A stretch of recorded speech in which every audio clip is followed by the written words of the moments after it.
10 কোটি। 10 কোটি? আর্চনাজি, আপনি তো শহরের অর্ধেক কিনে ফেলেছেন, আমাদের জন্য কিছু ছোট চুক্তি রেখে দিন। এই ব্যবসায়ীর কথা শুনে আর্চনার মুখে এক প্রাণঘাতী হাসি ফুটে উঠল। 50 কোটি! কিন্তু তারপর একটি আওয়াজ সেখানকার সবাইকে চমকে দিল। এ কে? ওহ, উনি তো সেই ডেলিভারি বয় অভিনব। ওর কাছে 50 কোটি এলো কোথা থেকে? কোট প্যান্ট পরে এসেছে বলে কেউ চিনতে পারছে না। হ্যাঁ ঠিকই তো, 2 দিন আগে আমার অফিসে লাঞ্চ ডেলিভারি দিতে এসেছিল। আমাদের কোনো সম্মান নেই নাকি? এমন একজন এলোমেলো মানুষ এত বড় নিলামে ঢুকলো কিভাবে? ওর কাছে 50 কোটি তো দূরের কথা, 50 টাকাও পর্যন্ত নেই। যদি এই ডেলিভারি বয়ের কাছে 50 কোটি না থাকে, তবে আমি অর্চনাজির বিড চ্যালেঞ্জ করছি। 11 করোড়। আমি এই কার্পেটের জন্য 11 কোটি দিতে রাজি। 60 কোটি।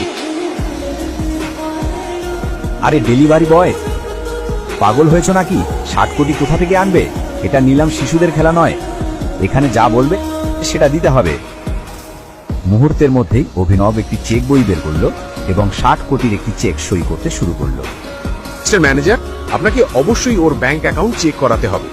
সে যখন চেক লিখছিল, সেখানে উপস্থিত প্রত্যেকেই তাকিয়েছিল এবং সম্পূর্ণ হতভম্ব ছিল। এমনকি ব্যাংক ম্যানেজারও বিশ্বাস করতে পারছিল না কেন এই ডেলিভারি বয় অভিনব 3 কোটির জিনিস 60 কোটিতে কিনছে। আর সত্যি কি ওর অ্যাকাউন্টে 60 কোটি আছে কি না? 1 মিনিট। ম্যানেজার সঙ্গে সঙ্গে তার টিমকে ডাকলেন এবং চেকটি যাচাই করতে বললেন। কিন্তু যখন তার অভিনবের ব্যাংক অ্যাকাউন্টের মোট ব্যালেন্স শুনল 800 কোটি, তখন সবার মাথা ঘুরে গেল। গ্রুপের নাম কি? BR group.